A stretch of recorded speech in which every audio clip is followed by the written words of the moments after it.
I said, Lord, let him have all his teeth. All his teeth. And didn't know that God was going to give me a dentist. Really? Sometimes you'd be afraid to leave one place and go to another.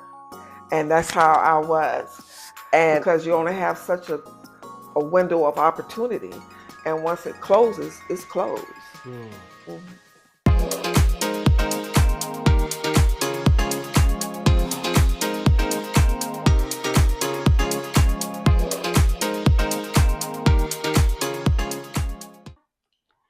It's me again, your favorite black bearded bald guy, host of the Let's Get Comfy podcast, Florida's #1 healthcare edutainment station. Thank you for tuning in.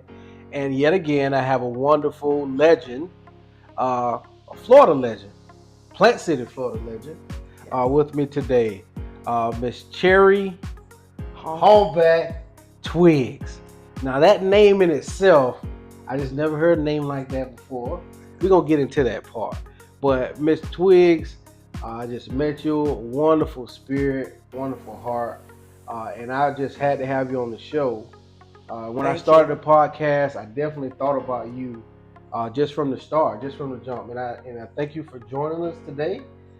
Just to give you a clap, for real, round of applause for you joining us. But I'm going to let you introduce yourself. I always start off that way. But yes, tell the audience who you are. Well, my name, again, is Cherry Hallback-Twiggs, and I am the daughter of Trudy Hallback and Willie Hallback. I'm the oldest out of 5 siblings, and also I have 8 grandchildren and 1 great-grand, ranging from the ages of 24 to 9 years old, and my great-grand is just 1.5 years. Aww.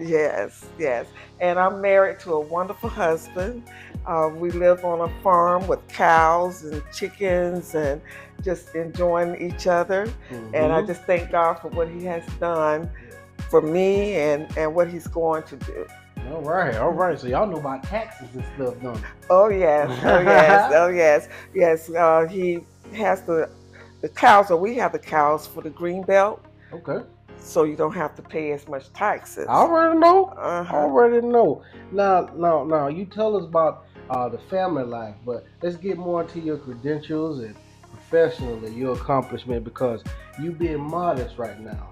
Right. Mm-hmm. So let's brag a little bit. Tell them about really. Well, at first I wanted to just get married. Mm-hmm. And my mother was the type of mother that trained you at the age of 2, meaning that you're going to do what I say, I tell you to do. So that was her motto. Mm-hmm. So I recall calling her one day because I was dating my high school sweetheart. I said, Mama, I don't want to go to college. I want to get married. So she said, oh no, you're going to college. And that was the end of the conversation. So from there, she had me to enroll at University of South Florida when I was in the 12th grade. I went there under the Upward Bound program, and by being the first generation to go to college. And it was because of her pushing me and motivating me to go to college. I graduated from Plant City High School when I was 16 and going into Florida State University. Really? Now, I don't want to be disrespectful, okay? By no means. Okay? Now, can we get some years into that? Some years? Yeah, I want to get some years. We get some years associated with that, because I know Florida State used to be an all-women's college. Right. That wasn't that far away. No, but just right after, I went there in 1976. 1976, gotcha. Now, but look at my wife looking at me right now. Boy, we can take that part out of the show if you want to, Miss Twiggs. We can. But I'm just being me, babe. Golly. But also you went to South Florida. Now the Upward Bound program, I was actually in the Upward Bound program as well. Okay, so I didn't know it went back. It was relative and started back then as well. So that was news to me. I'm only being myself. I'm sorry. No, that's fine. Mm-hmm. My mother had heard about the Upward Bound program through one of her co-workers, and their children were going. So that's how I enrolled. And I graduated really quickly also. I graduated with a 4-year degree in marketing Really? within 3 years. So I You graduated. graduated at 16 Hmm. and graduated in marketing that way. Right, in 1979. Wow. Right. And then in 1980 is when I got married. And I had my son. And then later I had my daughter. I started working for the state Department of Transportation. Mm-hmm. And then from there, I started working for Department of Children's and Families. And then from there, I went to Hillsborough County, working there as a social worker, and also got a part-time job being a professor. But let me back up. With that, my mother was still alive, and she told me, Cherry, it would be good for you to get something in computers. Mm. So at that time, my children were small, and I tell the audience out there, your children never gets off your payroll. You know, I was there. I got a son working for me right now, and he's literally on my payroll. Yeah. So sometimes we think that because your children are small, you can't go back to school. Mm-hmm. And I was trying to wait till they got a little older, but I said, well, I may as well go.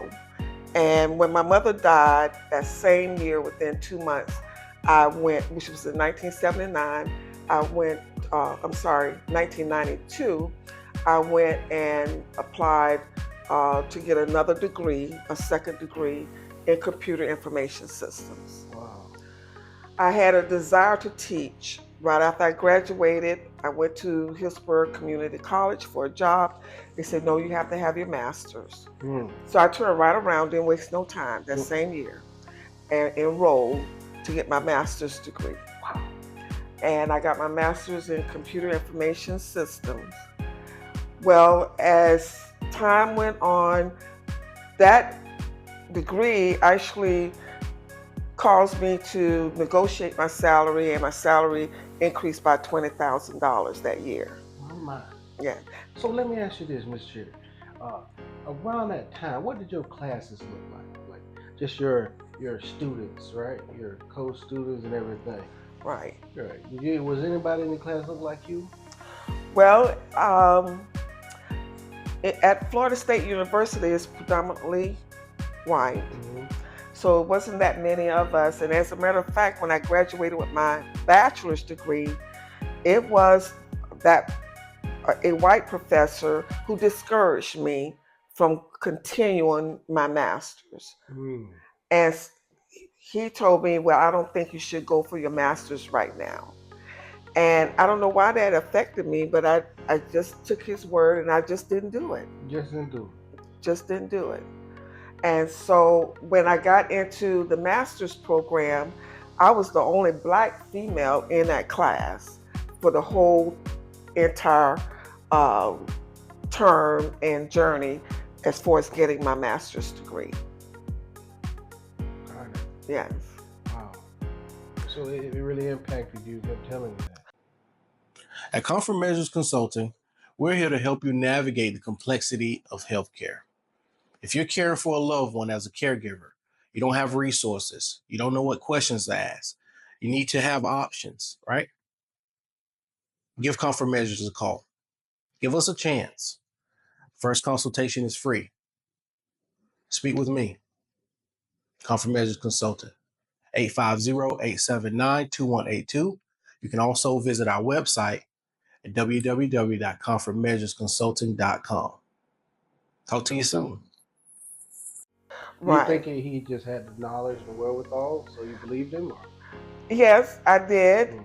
And I look back now in retrospect that I should have just followed my own heart. I learned through that you have to follow your own heart, your own dreams, because not everyone is for you. Right. And not everyone is going to give you that positive encouragement that you need. And there comes a time that you have to just look in yourself and say, okay, this is what I want to do. Right. And you do that. Right. But you continued on, you continued to fight and pursue, and just you sharing your story. And that's why I wanted to continue on that, because I wanted people to really hear a true legend, because over that span, some of the job-related and professional honors and awards and special accomplishments you had was you received the Extra Mile Award from Hillsborough County Health and Social Services. You was a Supervisor of the Year Award from Hillsborough County Health. The county award for creating the intake database program. That's where your mother encouraged you going into computers, right? Team Effectives Award from Hillsborough County Health. That's with the social services, right? Yes. Participant on many boards and committees such as the Hispanic Service Council for the Bay Area. Now, that was the interesting one. Now, how did you get involved with that one? Because that's a cultural difference. Right. I was a social worker in Ruskin. Okay.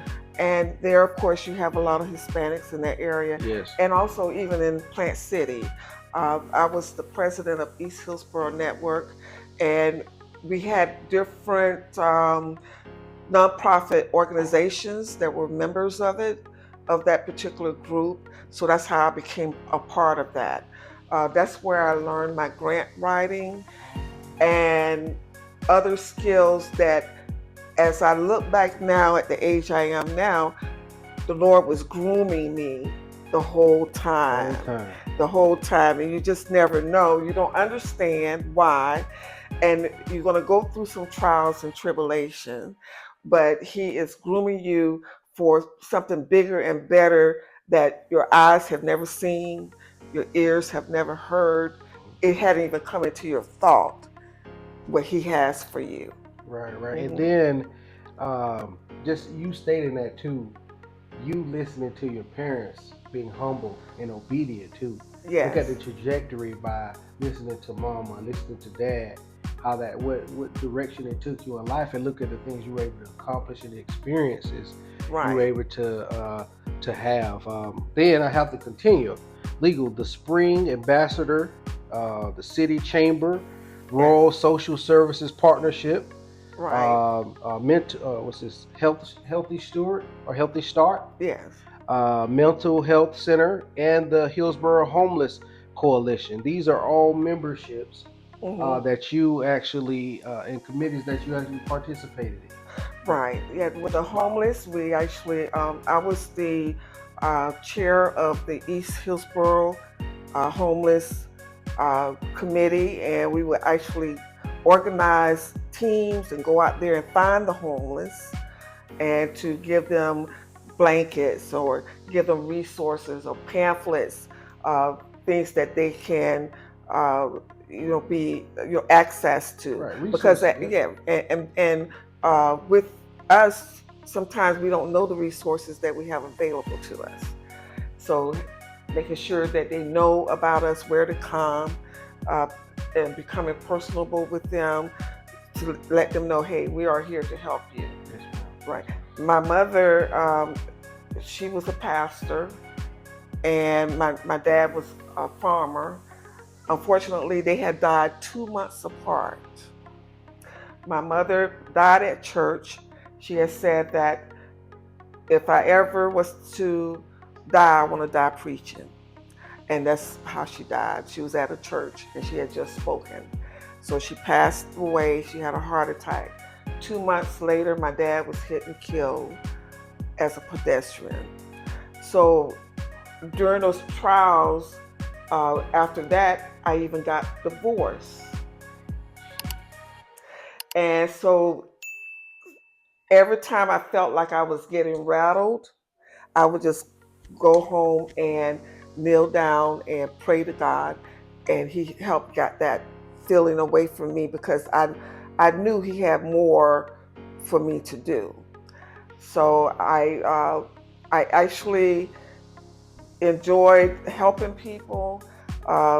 That is because of my upbringing and the values that my parents had given me. Right. Wow.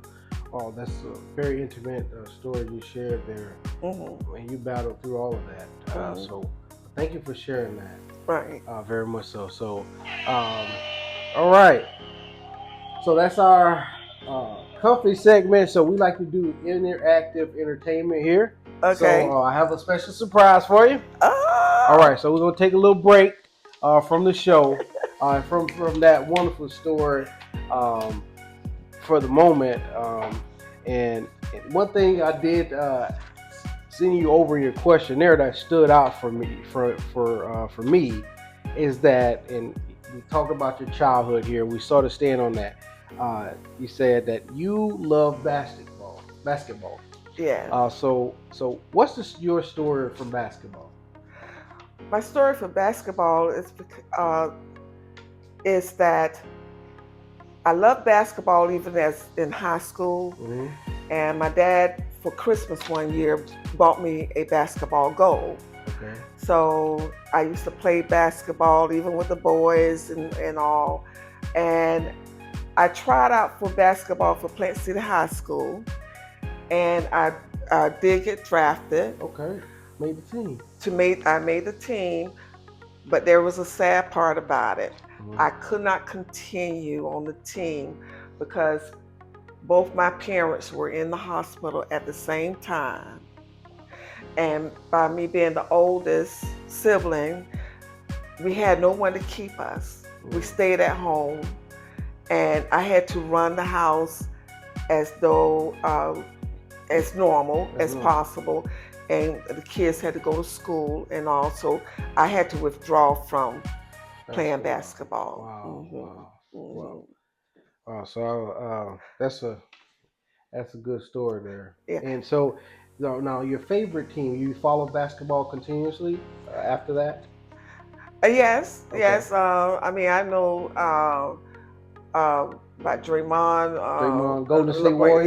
Yeah. Okay, you know about Draymond, Right. Yeah, I like the Warriors, and I look at the Celtics, and my husband and I be giving each other high fives and stuff. Okay. Yeah, and now the girls basketball team is rising up. So you got Caitlin. Yeah. I mean, Okay. yes. Yeah. All right. Uh-huh. So were you a shooter, or did you like have a post game? I was a shooter. You was a shooter. All right. You had a little 3-point J. Yeah. All right. All right. With the boys, so you used to get picked.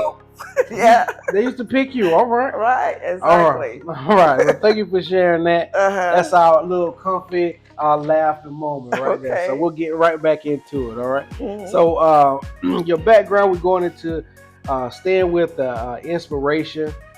And you shared how your family, your mother was a pastor, and how did that connect with you and your approach with being a caregiver? Well, my mother, she prayed a lot. As a matter of fact, this past Thanksgiving, I was going through some artifacts and things that I had at home, and I saw something that she actually wrote. And she was letting me know how time has gone by and that I will be graduating from Florida State soon. But the one thing she wanted me to remember in the letter, it said, is to pray, pray, pray.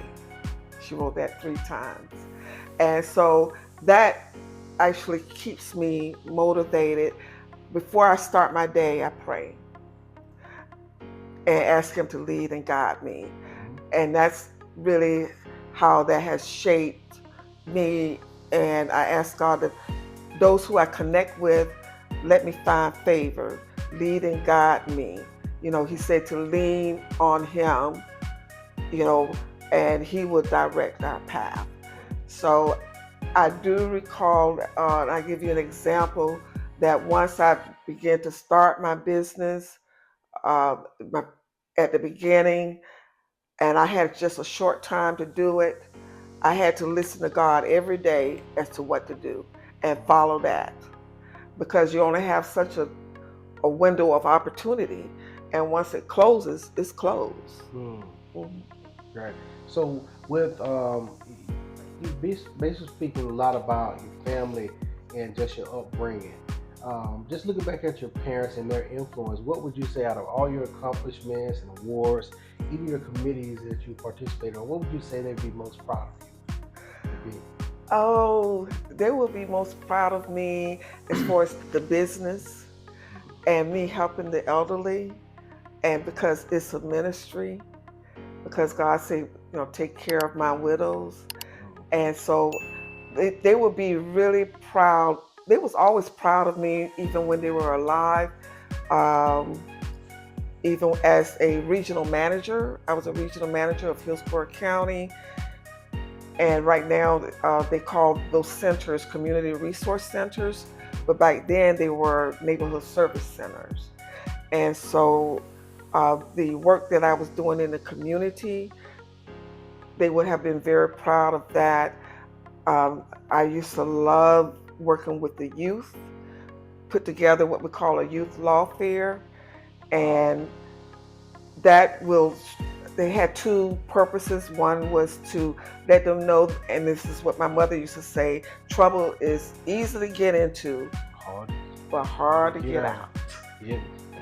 My dad say that all the time. My dad would say that. Yes, yes, Easy yes. to get into, hard to get out. But hard to get out. Yeah. And so what we showed them, that even if you do things at school that you're not supposed to do and you get in trouble, all the consequences that follows behind it.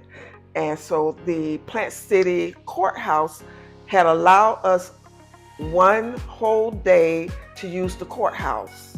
The children would go through the metal detector. They were actually put on a skit.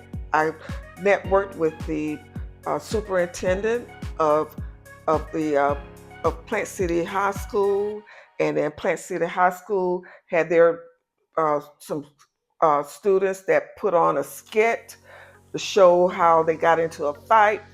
And then there was actually a judge, an actual judge, that was sitting in the courtroom and would tell them what the consequences would be. Wow. Yeah. The other purpose was to let them know of different jobs that they can go into in law enforcement, such as being an attorney. Everyone gave their testimony. There was an attorney there was a judge there was a state trooper, that they would give their testimonies and give them what credentials that they would have to have if they were interested in going into that particular field. In addition to that, the community came together. South Florida Baptist provided all the children's lunches. And so that's why just being out there and listening to the heartbeat and the needs of the community, I would pray about it and do those things. And all the other awards and acclamations and it would come, But if you putting him first and it's just going out there, stepping out. You put the people first. Yes. Right. So being a woman of the people, being hands-on, now how did that lead you to your journey to founding Florry Creative Corporation? Florry Creative Care Corporation, I should say. Well, I started out, I was still working with Hillsborough County, and my sister and I were planning on opening up a group home together. And I have two sisters, but my youngest sister, who is a nurse, and me being a social worker, putting those two together, we thought would be a pretty good combination. We created the name Florry from part of my name and part of her name. What's her name? Her name is Sabrina Florenza. Florenza. So that's where the flow came from. The RRY came from Cherry. Yes. So we put together our own S Corp and all, but then later she decided that she didn't want to do that at that time. So I still wanted to do it. I had the burning in me. I just felt like that this was something I had to do. But I was still working for the county. I did not want to leave the county and do this. Sometimes you'd be afraid to leave one place and go to another. And that's how I was. But the Lord pushed me to leave the county. And once I left the county, I went to work for the Census Bureau for a year in 2010. At the end of 2010, what happens, it happens when you work for the census, they let you know this is on a temporary, because the census is coming every 10 years. You're not going to continue to have a job. So I was facing unemployment, even though I was a supervisor at the Census Bureau. I was facing unemployment, and I had my license to be an administrator for an assisted living. I said, well, Lord, either I'm going to go for it or I'm not. It's either all or none. So I just stepped out on faith. And that's when I started finding out what I need to do. I put in my application. And one of the hardest part and the challenges I had with the application is you have to do 2 years financials. So I went to the Small Business Association. I became a member of them, with them, and they have different ones in different professions. And there was an accountant there that his wife was in something similar, and he did my financials for me, and I was able to get approved to open up my first ALF. Now comes the funding. The funding part. The funding is where I didn't have the money. Of course, I was facing unemployment. Well, United Way, and they did a video of me. And you can search it on the internet. United Way had a program that whatever you save, they would match it. And so that's how I was able to get some of my money back, get some of my money to fund the Florry House that I have today. Another one was that I needed money for insurance, and that was $500 back then. Now it's much more. A lady, actually a pastor, called me and said that I was in my prayer closet and the Lord told me to give you something. I said, really? She said, I need you to meet me. This was here in Plant City. So I met her, and she said, you were there when my children needed help the most while you were with the Neighborhood Service Center. That's what it was called formerly. And the Lord told me to give you this. And it was $500. Well, he'll make a way, won't he? He would make a way out of no way. And so through my journey, that's what the Lord has been doing, because he wants you to know that it was him, yes, not you. Man, that's powerful. Yes. That is powerful, and that's a miracle too. It's a miracle. And it makes you feel like this was a purpose, right? And that you're on the right path, and you were. Right. You're still here today, still in existence. Right. Like 2010, it's 2025. Yes. 15 years later. 15 years later. 15 years later. So that is an amazing story. Now, during that time, can you describe the need for an assisted living facility in the Plant City area? And I want you to also describe Black women in the industry at that time as owners in ALF. Well, in the Plant City area, there was only one that was located on the same street that Florry House is now. As far as a minority, there was only one Black female. And the Small Business Association helped me become certified as a Black-owned business. And it was really difficult at first because of the challenges and being a minority. But the Small Business Association was able to send me statistics as to how many ALFs were in the area, what was the need in the area. Even I started doing in-home care and what was the need, because I was catering mostly to Medicaid recipients instead of Medicare recipients. And I learned that 10% of the population gets Medicaid. And also Medicaid is the payer of last resort, meaning that they will pay less and they pay when nobody else will pay. So I had to, marketing actually helped me to identify, who is my target market? Where do I need to go to get these people? Where are they located? And who needs the help? So I learned that, the hospitals, the rehab centers, you may get some referrals from private or who you know, Right. and that's how I began. Being a minority and in Plant City, I went to the nursing homes. We have 2 nursing homes. As of today, it's been 15 years later. I have only received one referral. One referral because of me. Now, I now have another assisted living facility. And when I first got that assisted living facility that was previously white owned, and I had another white administrator working under me, I unfortunately had to let her be the face to go out there and market, because once they see me, then it's like they shut down. So you sense that.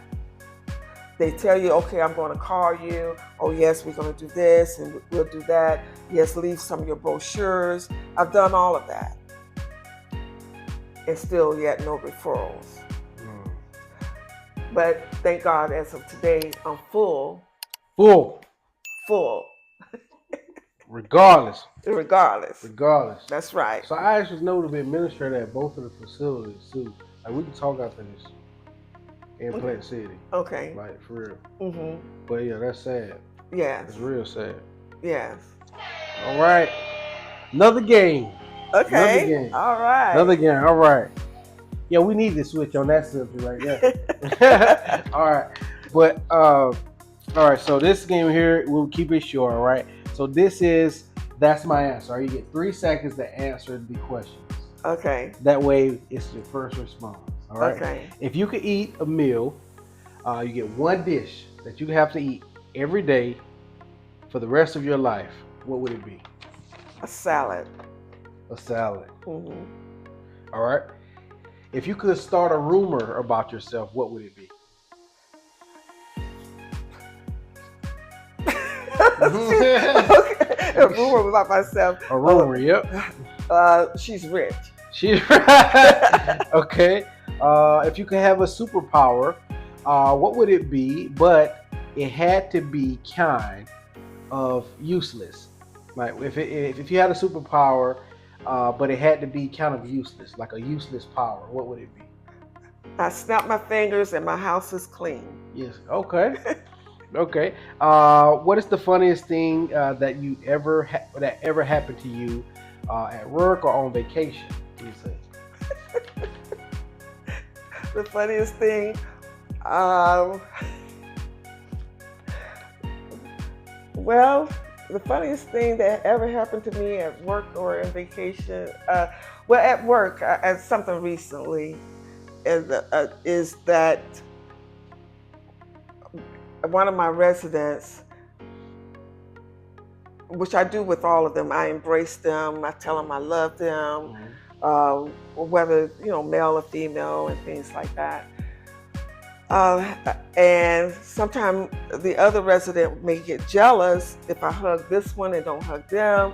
So I try to, spread the love. Mm-hmm. Well, one of them recently told one of the caregivers that, well, you know that I love you, right? It said, oh yes, I love you too. It said, but I am in love with Miss Cherry. Right. So she said, well, I can't help you with that. You're going to have to talk to her about that. Gotta talk with her about that. Yes. In love with you. Right, in love with me. Yeah, they want that sweet chick, that Miss Cherry. Uh-huh. If you could be any animal, this is the last one, all right, what would it be and why? If I can be any animal, what would it be and why?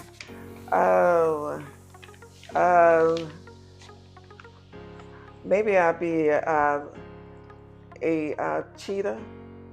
Cheetah? Yeah, so I can get to places faster.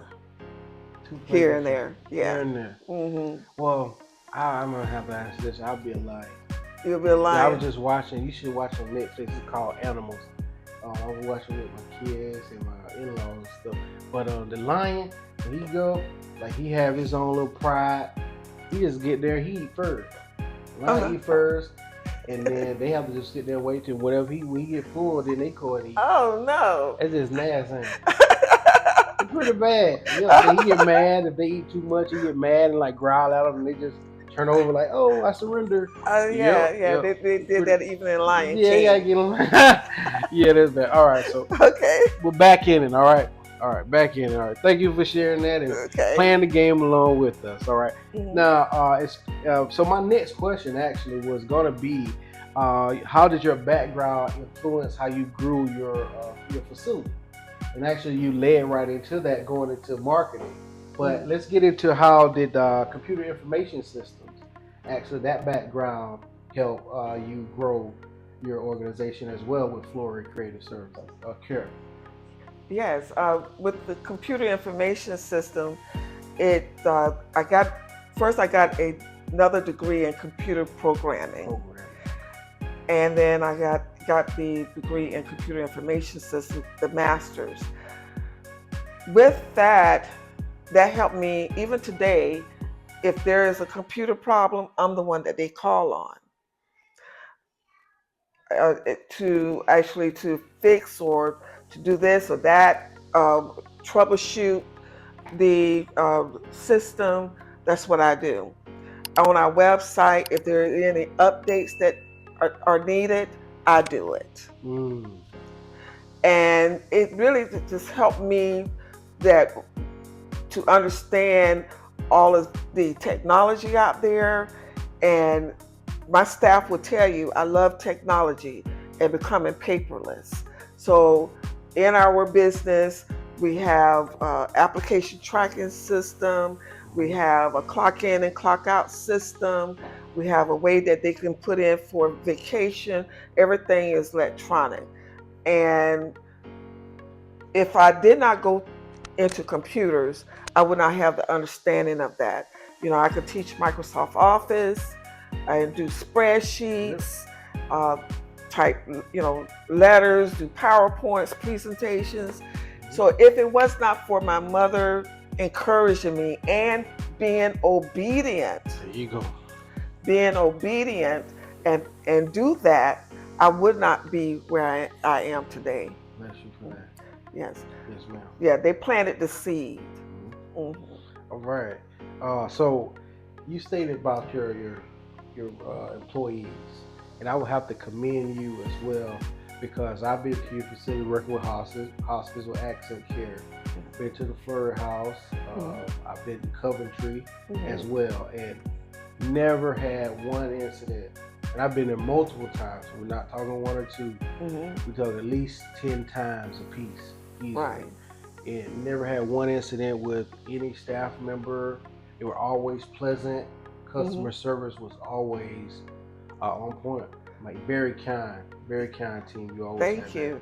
Yes, I am really blessed to have such good staff, because if you show that you care about them, and I do performance reviews. I do give them a little extra because of if we have a flu outbreak and they've been coming to work, then I give them extra for that. And I also received a grant where I was able to purchase a car. And so if one of their cars break down, they would be able to still yet drive that car. It's an electric car. And they would be able to drive the car back and forth to work until they get their vehicle repaired. I had one recently that was in a car accident, unfortunately, and totaled her car, and she had to use the vehicle. Okay. Yes, she's doing fine, thank the Lord. But the car is mainly for that and for marketing. But I had to write for a grant. Again, going back to not knowing why I was learning all this when I was with the county, how to write for a grant, not knowing that one day I would have to do it for myself. Right. Yeah, we need to talk too. I need some grants too, right? And stuff too. Yeah, Yeah. yeah, man. Uh-huh. Oh man, that is a blessing. Like, It you is a never know why blessing. God take you through certain things. I just experienced something in life, and I'm still lost on why I experienced it. So I guess I have to wait to see why as well. So you're right. Right. You're right. Everything has a purpose. Yes, ma'am. And sometimes you feel like you're lost or it's not fair, but God, He knows. He knows. He Mhm. knows. All right. So my next question is, um, what is your role? What role has your family played in supporting and contributing to your success with Florry Creative Care? You ever heard that saying that don't hire your family? Yeah.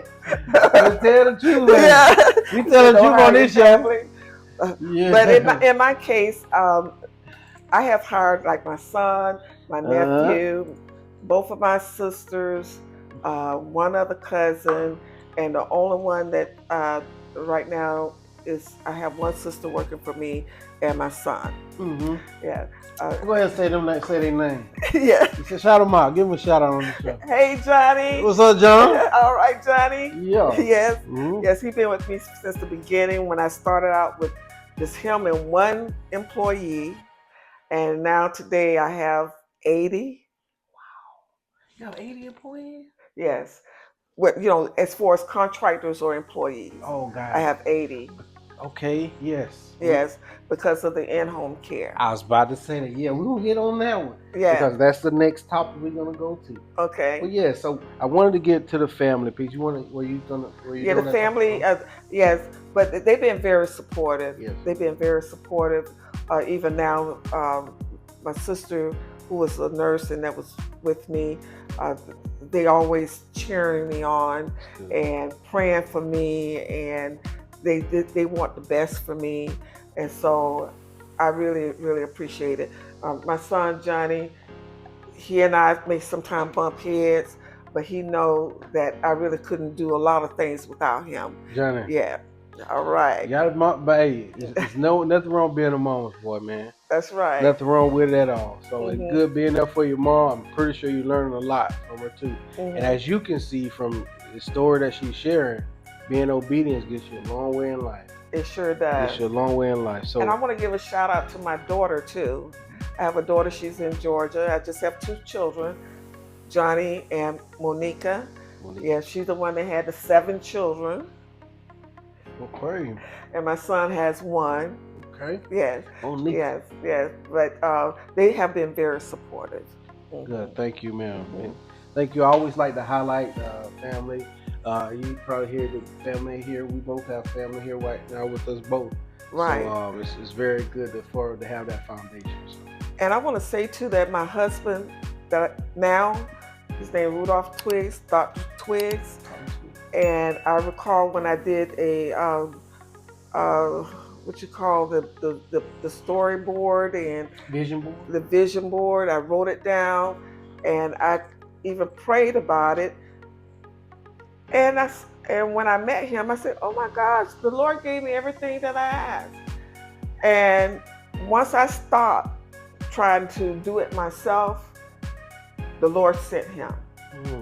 Because the Lord said that when a man finds a wife, so he found me. It took him a year to catch up with me, but he found me.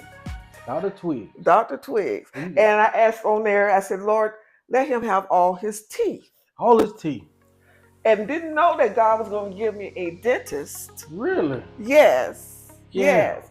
And so real teeth. A real teeth. Real yeah. teeth. Yeah. And he is my best friend. He understands the business that I'm in. He's also a farmer too, even though he's a dentist. Yeah. And we have so much in common. And he tell me the truth, even if it hurts. But he'll tell me something sweet every day. Every day. Every day. And so it just really has been such a wonderful union between him and I. So he's very supportive. Real deal player. Yes. Dr. Twiggs. Yes. How much you charge for the whitening trade? It's some white and trade. I Yeah, don't know. what's the name of his practice? Want to give him a shout out while we're here. Yes, Westwater Dental Westwater in Dental. Tampa, Florida. Yes. Yes. All right. Thank you, Dr. Twiggs. Yes, sir. We definitely support you here on the Let's Get Comfort podcast and Comfort Measures Consultant for sure. Thank you very much. All right. Thank you. Okay, so my next question for you is regarding vision and community. Florry Creative Services serves Polk County and Hillsborough County primarily, right? Yes, Okay. we're licensed in other counties such Okay. as Manatee and Highlands also. Right. Okay. Now you just recently expanded into home care services. Yes. So what year did you start that, and what sort of initiated that venture? Well, I going back to my grant writing, I was able to get contracts with Polk County, and I have a contract with Hillsborough County. With Polk County, I started out with them, and they wanted me to do just homemaking. That's only what my license was allowing me to do. So I did not have the clientele that I really wanted. So I took off a year and applied for my Nurse Registry license. And once I did that and had to learn the policies and procedures of that, then I was able to start that. But that only is for Medicaid clients or private pay. And we also can do skilled nursing. Well, since that time, right now I went from 10 clients to 130 clients. And so now what we're doing is getting to home health. I'm moving everything to one campus at Coventry. Yep.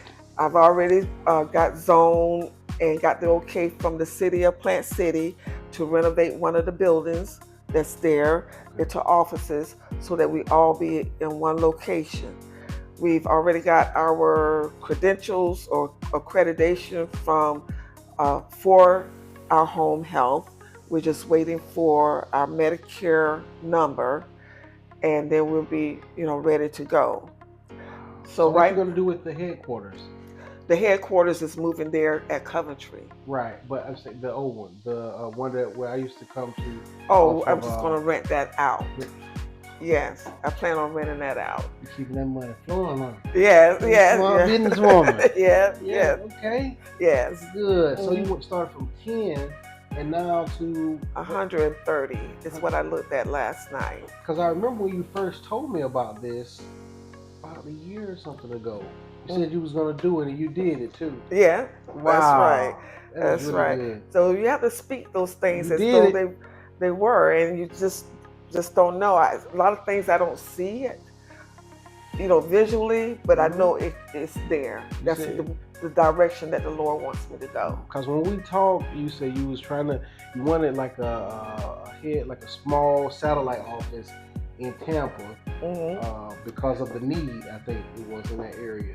And let me tell you about that. Okay. My husband having a dental office, he'll allow me to have a satellite office. So I do have someone that is there in Tampa. Oh, look at the blessing. Yes. That's really good. Yes. That's really good. Well, so you have that new advancement initiative that you have going now. A lot of changes going on with the ALF, with that piece. Is there anything else you want to share with the audience?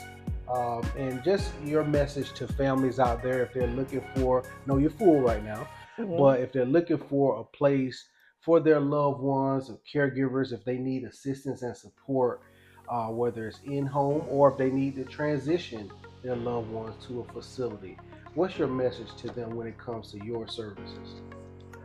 Well, my message would be that we understand and we are trained for this field as far as assisted living, and we understand that sometimes it's difficult to move your loved one into an assisted living facility.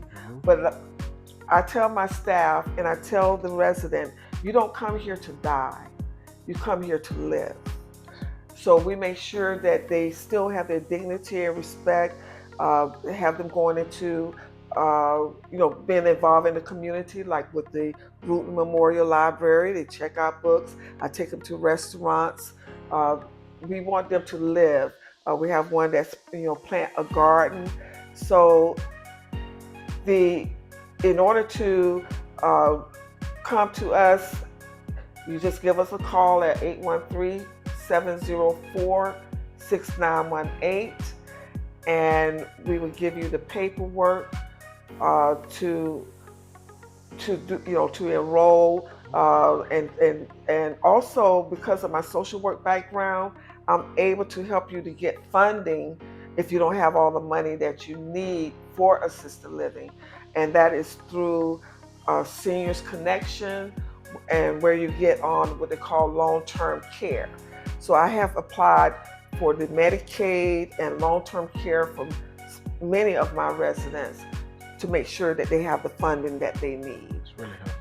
Yes. Really helpful. Can you share with them like your social media, like your Facebook page or website? They can find you out, find that as well, if you can share that as well. Yes. Our website is Florry, that's Florry, creativecare.com. That's our website, and you also can send us a message from that website and learn what we're all about.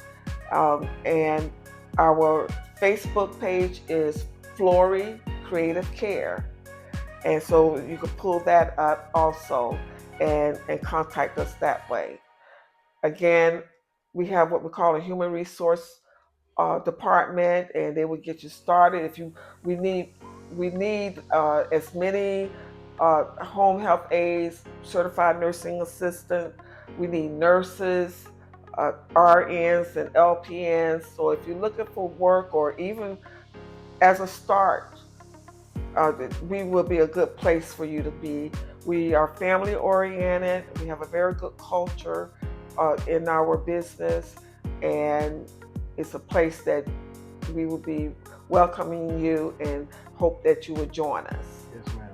Mm-hmm. And as we wrap up, I have to ask this question. If you had one piece of advice, very briefly, if you had one piece of advice for someone looking to start their own assisted living facility, what would you advise them? I will advise for them to first go to the core class, which is sometimes they have in class or the bridge class online. First take that and get certified. That would be the first step. After that, reach out to different ones. I have had people to reach out to me and ask questions about how to get started. I'm happy to do that. I've had people or different ones say, well, you need to charge, but I have never charged because I believe if I help someone else, God helps me. It's enough out there for everybody. So it's no competition. It's just that if it's something that you feel within yourself that you really want to do, please pursue that. Yes. Well, thank you, Ms. Twiggs, for joining us today here on the Let's Get Comfy podcast. It was a very heartfelt show for me. Meeting you, the first time we met, we sat down and talked for I don't know how long. You messed up my route that day. Well, I'm just joking. No. But it was like we connected instantly. Instantly. Like we talked for it had to be over like 2 hours. 2 hours, yes. We talked, and from there, every time we would see each other, it was like we had so much to talk about. Right. And you shared so much knowledge with me. Just you didn't care. Yeah. This was just free knowledge, just like you're saying right now. Right. And you was just a wealth of knowledge for me and wisdom. Mm-hmm. And I just saw like your heart and the real care that you have for the community, for one, right, but also for what you was doing as well, and how long you was doing it, in the area that you were doing it, and then to see that you were actually from Plant City. And I was like, this is a true legend that people don't even really know about. Right. The light isn't shine on individuals like yourself. It's like a hidden gem, so to speak, and that's what I saw you as. So it's an honor to have you on the show. to Thank be you. able to highlight you. And I know you traveled here today, so I'm very grateful for you to do that on a Saturday. So to take time out with me and Yeah, my no family in the problem. audience today. So, and you share the knowledge that you have with the caregivers in the audience that is listening today. But for caregivers out there, you're not alone. There's services like Florry Creative Care that's there to lift some of the burden and the load off of you. It's not giving up on your parents to seek additional services. All right, it's not giving up. It's getting support. You didn't go to school for this. Yeah, right. You don't know. You didn't study. You didn't study, right? And read books about providing proper care and adjusting and turning and placement and what to do when your parent fall down, right? You didn't take classes on that. It's really people that was trained for these things to do it, and it's okay to seek those services to get that. I know firsthand that when I used to call Miss Cherry, every time she called, "Hey Norman, I'm on an appointment right. I'm at a doctor's appointment with a patient right now. I have to call you back. Hey Norman, I'm driving a client right now. I have to call you back." She drive them herself. This is the owner doing this. Yes. So those are the type of things that drew me to her because it's a hands-on person. She really does these things. So thank you all for joining us. Another episode. Find us on YouTube and Spotify. Please be sure to comment, like, share. I know it's a healthcare podcast. People don't check for healthcare as often. Please subscribe. Send it to your mama, daddy, granddaddy too. Tune in. Thank you.